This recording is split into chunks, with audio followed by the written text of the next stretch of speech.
아토피는 신생아 부모님들이 보통 빨갛게 조금만 올라와도 이거 그럼 선생님 아토피면 어떻게 해요? 라는 질문을 굉장히 많이 하시는데 제일 첫 번째 항상 설명드리는 거는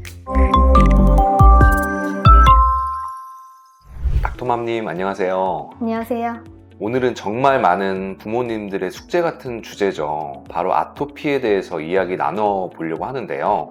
진료실에서 정말 많이 받는 질문이죠. 아토피는 신생아 부모님들이 보통 빨갛게 조금만 올라와도 이거 선생님 아토피 아니에요? 하면서 진료를 보러 되게 많이 오세요.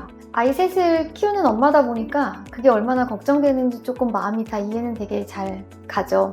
그래서 오늘은 아토피가 뭔지 그리고 어떻게 관리하면 되는 건지 속 시원하게 한번 알려드려 보겠습니다. 그럼 궁금한 부분이 먼저 사실 근데 부모님들은 아이 피부에 뭐가 나면 다 아토피일까 그 덜컥 겁부터 좀 나거든요. 근데 아토피는 정확히 어떤 질환인가요? 중요한 포인트가 아토피는 세 가지가 있는데요. 첫 번째는 만성적이어야 돼요. 그러니까 빨갛게 조금 올라와서 바로 이거 아토피냐라고 하면 진단을 할 수 있는 의사는 없어요. 3개월 이상 만성적으로 계속 이 피부 질환이 반복이 돼야 되고, 두 번째는 자꾸 재발을 해야 됩니다. 그게 사실 만성적인 거랑은 사실 겹치는 내용인데 좀 좋아졌다가 다시 또 그러고 좋아졌다 다시 그러고 이렇게 호전과 악화를 반복하는 증상이 일단 제일 중요하고, 그리고 마지막은 가려움증이에요. 신생아들이 보면 한 3, 4개월쯤 봤을 때 볼도 좀 많이 빨갛고 발진이 좀 반복되는 경우가 되게 많은데요. 그런 아가들은 보통은 아토피 아닌 애들은 가려움증이 거의 없어요. 그냥 붉게만 올라왔다가 좋아지고 하는데 아토피인 애들은 사실 대부분은 심한 가려움증이 동반이 됩니다. 세 가지가 제일 중요한 특징이라고 할 수 있습니다. 그럼 이거 원인은 뭔가 유전인가요? 유전도 사실은 맞기는 하죠. 더 정확하게 말하면 가족력인데, 알러지 질환들은 대부분 가족 중에 누가 있으면 본인이 생길 확률이 더 높아져요. 그래서 그렇지만 엄마가 있으니 아기한테 유전이 돼서 무조건 이 알러지가 생기냐고 하면 그거는 틀린 말입니다. 그래서 가족력이 있으면 내가 그 아토피 질환이 있을 확률이 더 높다. 그렇게 생각하시면 되겠고요.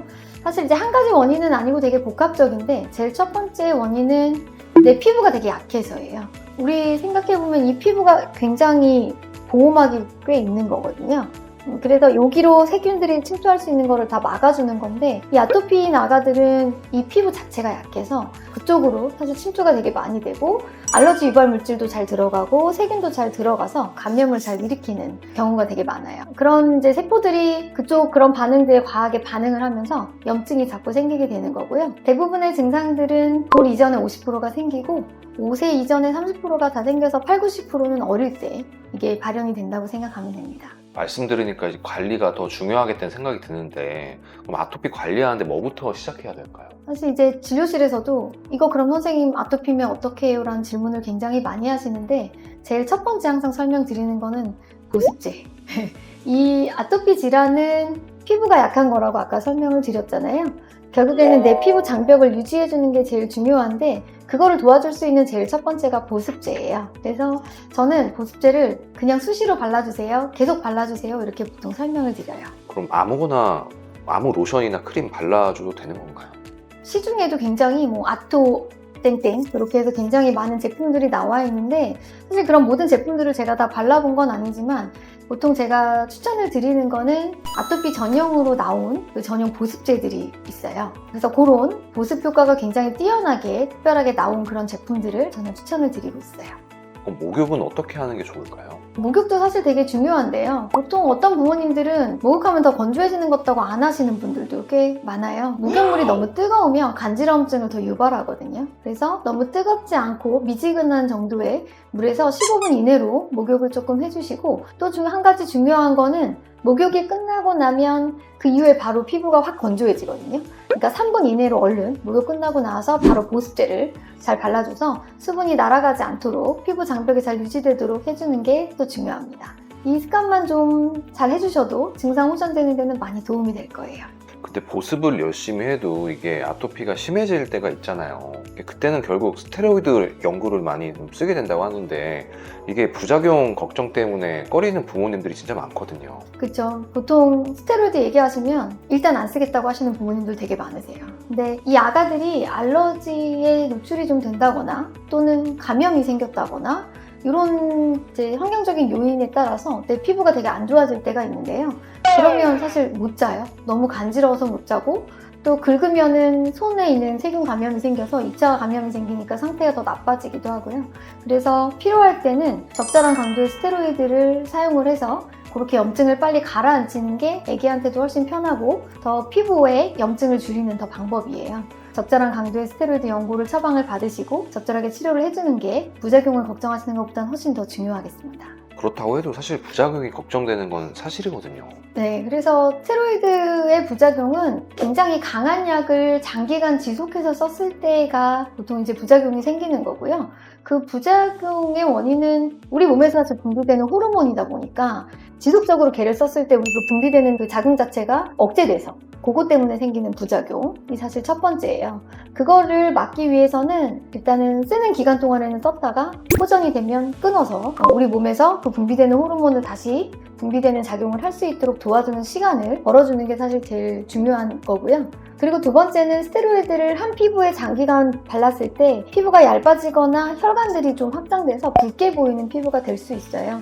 그런 것들이 문제인데 사실 이제 그런 것들도 아까처럼 쉬는 기간을 주거나 적절한 강도의 스테로이드를 쓰면 사실 제가 진료실에서 봤을 때는 그런 부작용이 생긴 애기들은 사실 거의 본 적이 없어요. 왜냐면 요즘 어머님들은 그런 부작용에 굉장히 관심도 많으시고 걱정을 많이 하시기 때문에 사실 그렇게 지속적으로 스테로이드를 쓰는 경우가 잘 없어요. 아마 크게 걱정은 안 하셔도 될 것 같습니다. 그렇게 말씀하시니까 좀 안심이 되긴 하네요. 근데 또 이제 궁금한 게 아토피가 있으면 음식 가려 먹어야 한다는 말들이 있잖아요. 뭐 계란이나 우유 같은 것들이요. 어떻게 좀 해야 되는 걸까요? 사실 아토피 환자들의 40%는 식품 알러지가 있는데요. 근데 그 알러지의 원인 음식들이 사실 문제인 거거든요. 대부분은 계란, 우유, 콩, 밀 이렇게 우리가 실생활에서 많이 먹는 음식들이 알러지가 있어서 피부가 이렇게 조금 아토피가 있는 것 때문에 그 음식들을 제한하면 애기한테 꼭 필요한 영양분들을 섭취할 수 있는 되게 중요한 음식들을 그런 것들 음식 섭취를 못하게 되면 오히려 애기한테 더 안 좋은 영향이 미칠 수 있어요. 그래서 아토피가 있을 때 음식 알러지 검사를 하는 경우에는 굉장히 심한 아토피, 굉장히 넓은 부분에 피부가 지속이 됐을 때 병변이 지속이 됐을 때 보통 음식 관련 검사를 하고요. 거기에서 정확하게 알러지 원인이 나왔을 때 그거에 맞춰서만 제한을 해주는 게 애기한테는 가장 좋습니다. 오늘 말씀 들어보니까 진짜 아토피는 단거리 경주가 아니라 긴 호흡으로 가야 하는 마라톤 같다는 좀 느낌이 드네요. 네, 이게 사실 이제 진료실에서 볼 때도 굉장히 어려운 문제인데요. 소아과 질환은 사실 굉장히 다 급성이고 잘 나아서 선생님 감사합니다, 잘 나았어요 라는 말을 사실 제일 많이 듣는 과일 거예요. 근데 아토피는 안 그렇죠. 아토피는 굉장히 만성적이고 길게 가고 또 애기들 따라서는 돌 정도면은 30% 정도가 그냥도 좋아진다고는 하는데 그 나머지 70%는 꽤 길게 이게 진행을 하거든요.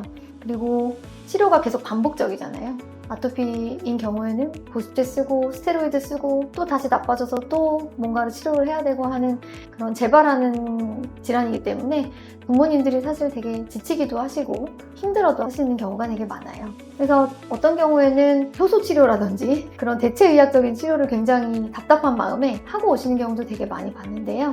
심지어는 개똥물에 목욕하고 온 애기도 있었거든요. 정말요? 네. 근데 그 애기가 그 개에 알러지가 있는 아가였어요. 그래서 하고 나서 더 확 심해져가지고 와서 제가 진짜 눈에 눈물이 고일 정도로 와 이거를 어떻게 해야 되지 이런 생각이 들 정도가 이 나가도 있었어요. 놀랍네요. 정말 얼마나 절박하고 밤에 그 긁고 못 자는 애기가 얼마나 마음이 아팠으면 이런 거라도 해봐야겠다는 생각이 아마 드셨겠죠.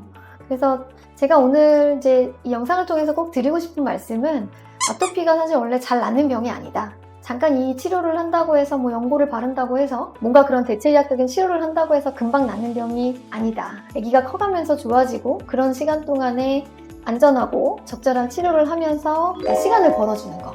아기가 그런 알러지 요인들을 이겨내고 또 피부 장벽도 좀 호전될 수 있는 시간을 벌어주는 거, 이게 가장 우리가 할 수 있는 제일 좋은 방법이다. 이것입니다. 오늘 정말 많은 부모님들이 궁금해하실 만한 그 아토피, 내 아이 아토피에 관한 부분에 대해서 명쾌하게 말씀해 주셔서 너무 감사드리고, 그럼 오늘 이야기한 것들을 간단하게 좀 정리 가능하실까요? 중요한 핵심 메시지는 딱 요거 두 개인데요. 두 가지만 기억하시면 될 것 같아요. 첫 번째는 보습제. 그냥 수시로 건조할 틈을 주지 마시고 열심히 발라주시는 게 제일 중요하고요. 두 번째는 스테로이드 연고고, 이거는 스테로이드라는 말을 너무 걱정하지 마시고 필요할 때는 써야 된다. 쓸 때는 쓰고 다 좋아지면 미련 없이 끊으시고. 일단 아토피 있으신 부모님들 너무 힘들어하지 마시고 제가 엄마의 마음으로 함께 하겠습니다.